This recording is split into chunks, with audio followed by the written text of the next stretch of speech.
I saw hands in the air.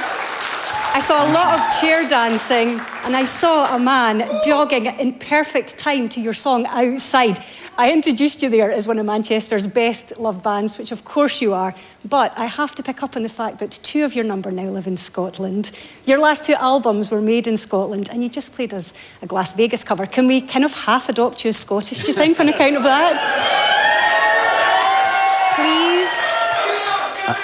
The honest truth is, and we don't say this anywhere else, but we've always felt that. We always felt adopted. See? So have we. When we first, the first 7 years of James, we didn't make any money and we didn't get played on radio. And we play Manchester and Glasgow and we get the strongest reactions to anywhere else. And it was always really powerful for us. It kind of the thing that kept you going, when all your parents are saying, give it up and get a proper job.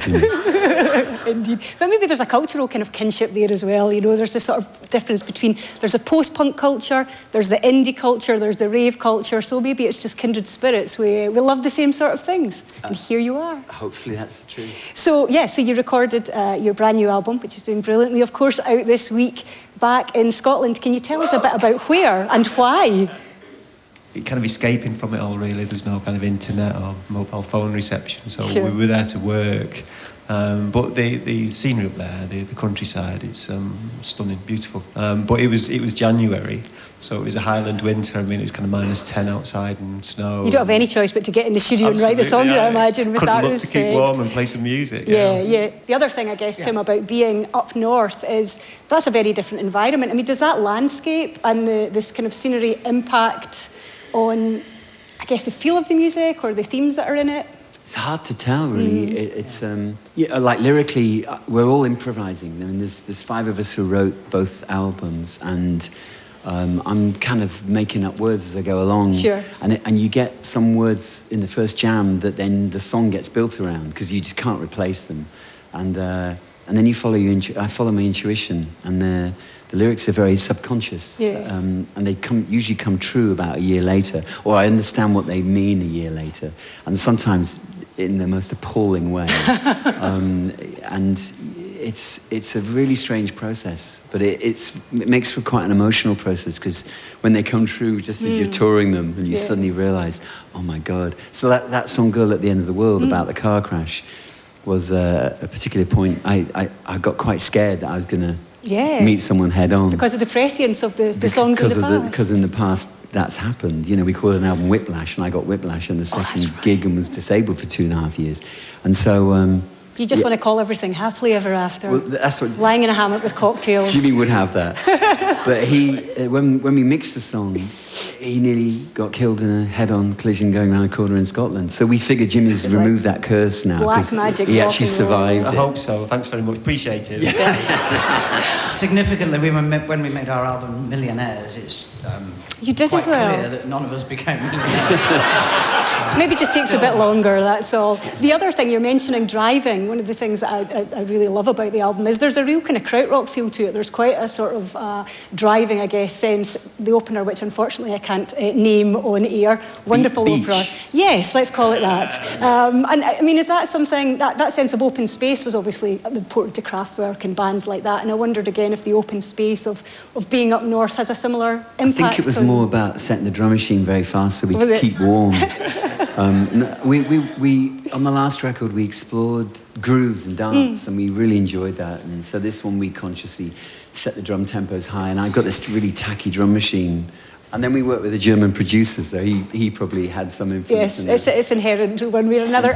There's obviously been, I mean, you're obviously well loved as kind of like very inventive rock band, indie anthems, but there has always been that electronic element. I mean, you came through that, the Hacienda, Factory Records, that's all a crucial part of the James sound as well. It is. Yeah, we took the Happy Mondays on tour when they were totally unknown. And we were Luddites at the time, and they would use a drum machine, and we'd be like, what is that? What is that strange instrument? And we loved it, and we were like, oh, and it encouraged us to go down that route, and we were there, at the Hacienda. A bit in the corner, sulking, but we were there. That's probably the best place. Yeah, definitely. And also, I mean, it's that thing as well where you speak about on the new album, there's a wonderful word. I found it quite terrifying at first, but I have now looked into it. I don't think it's as painful as it sounds, which is that the album went through a process of enoxification. Not so much this one, really.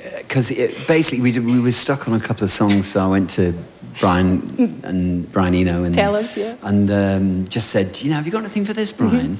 Well, actually, yes, I have. And he put on Nothing But Love. He put that lovely little arpeggio, that repeating motif that goes on. That's all he did on that. And then there was another song he put a lot on, and we couldn't make head or tail of it.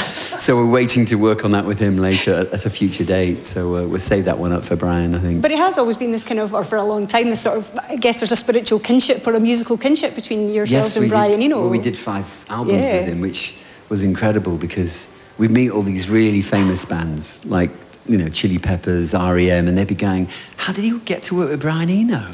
It's like, we've been trying for years, and he just kept coming back to us, and very sweetly says we're his favourite band he's ever worked with, which, was like very, we love him, he's fantastic. The album, of course, came out this week, amazing, the 14th studio album. Something like that. I mean, do you still get excited? For us, you heard earlier, we're utterly thrilled to hear that, you're going to be very near, if not at the top of the charts. There seems a real excitement about the record. It sounds really fresh, new. It's exciting for you guys to put something new out. Yeah, it's really exciting for us, really, because there's a glass ceiling to age too, where you get taken for granted and where you don't get played on the certain radio stations. Sure. And we've kind of cracked some of it, and not many people get the opportunity of doing that. So we feel really honoured. I mean, we've been this week playing in a few record stores and signing, and we go in and busk and play, and then we sign. And most bands, I think, see this as an absolute chore. Right. We're last thing, and we enjoy it, and it's an honour because it's like these are the people who are getting us to number probably 2 or 3 or whatever we end up in this week. And so, thank you. And and we've had a fantastic time this week. And people are in buying records, which in these days is actually a bit of a miracle in itself, isn't it? Absolutely. To go into a record shop in the first place. Absolutely. It's pretty cool. So everyone's very excited. A lot of people have asked questions. We've only got time to ask you a couple of them. Sam Daly, a.k.a. Giza Breck, on Twitter, says, whose idea was it to resurrect Stutter on the last tour? And then he's got in brackets, genius, by the way. Yeah. So someone was pleased to hear. Everyone's looking at each other. No one's taking the blame for this. I don't know. We've forgotten. We're the geniuses. We're the geniuses. We're the geniuses. We'll all take credit for that. Joint genius-ship. Sylvia Harrison, who I believe is here, and Liam Ross on Facebook both asked the same questions, morphic resonance, which is, when composing music and lyrics, which comes first? The words, this is a loaded question, or the melody? Together, and it isn't always words. Sometimes it's like phonetic sounds, and it just happens. I mean, that's our secret. It's like we don't know any other bands who write like that. Mostly it's like singer-songwriter. One person takes it into a band, tells them what to play.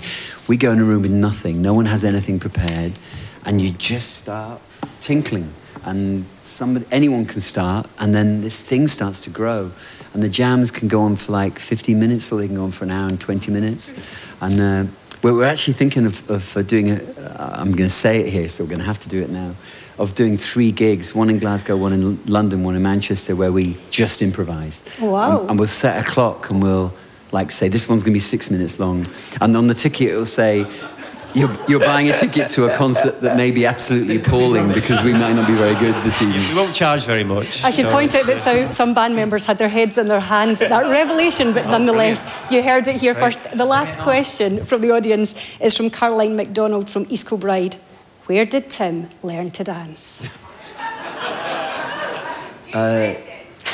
Nowhere. I was very sick as a teenager. I had a liver disease inherited that was never diagnosed, and I was sent to a boarding school which was like a Victorian prison, and I found myself locking myself in rooms and putting on music loud and throwing myself around a room, and it was just some kind of physical release. Dance is a release, and it's I teach that. I teach workshops of that, and where you get people trying to get them to dance like they danced when they were kids. Because it's like, we forget, we get old, we get self-conscious, we get embarrassed, and it's like, for me, liberating. It's a crucial liberation, yeah. OK, I have kept you waiting long enough. Let's go back to the mighty James.